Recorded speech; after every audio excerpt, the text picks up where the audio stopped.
এই হাদিসটা আপনার মাকে বলবেন, আপনার বোনকে বলবেন, আপনার মেয়েকে বলবেন, আপনার স্ত্রীকে বলবেন।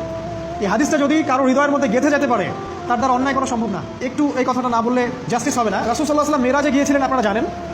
তিনি মেরাজের রাতে অনেক অলৌকিক জিনিস দেখেছেন, নবীদের সাথে সাক্ষাৎ করেছেন, ইভেন আল্লাহর সাথে কথা বলেছেন, আল্লাহর নূর দেখেছেন।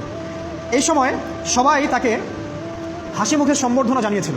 যার সাথেই দেখা হয়েছে তার সাথেই তিনি হাসি মুখে অভ্যর্থনা তাকে জানিয়েছে, আসসালামু আলাইকা আইয়ুহান নবী, সবাই বলেছে হাসি মুখে। একজন মালাক, একজন ফেরেশতা তাকে দেখে হাসেননি, একজন। আপনারা কি জানেন? রাসূল সাল্লাল্লাহু আলাইহি ওয়াসাল্লাম অবাক হয়েছিলেন। তিনি বলেছিলেন যে, ইয়া জিবরিল, ওর চেহারাটা এত গম্ভীর কেন? সে আমাকে দেখে হাসছে না কেন? তার মুখে হাসি নেই কেন? জিবরিল আমিন বলেছেন যে না, মালিক, তার নাম মালিক, সূরা যুখরুফের মধ্যে আছে, তার নাম মালিক। যেদিন থেকে আল্লাহ জাহান্নাম সৃষ্টি করেছেন, সেদিন থেকে তাকে জাহান্নামের দায়িত্ব দিয়েছেন, অর্থাৎ জাহান্নামের হেড অফ ডিপার্টমেন্ট, ইনচার্জ। সেদিন থেকে তার মুখের হাসি উঠে গেছে। আমরা দোয়া করি আমরা যেন তার সাক্ষাৎ না পাই। তার কাছে পারমিশন নিয়ে রাসূল সাল্লাল্লাহু আলাইহি ওয়াসাল্লাম জাহান্নামের দিকে তাকিয়েছিলেন, ভিতরে দেখেছেন কি আছে। তিনি পরে যা ব্যাখ্যা করেছেন তা হলো, আমি দেখলাম সেখানে খালি মেয়ে, আর সেখানে গাড়ি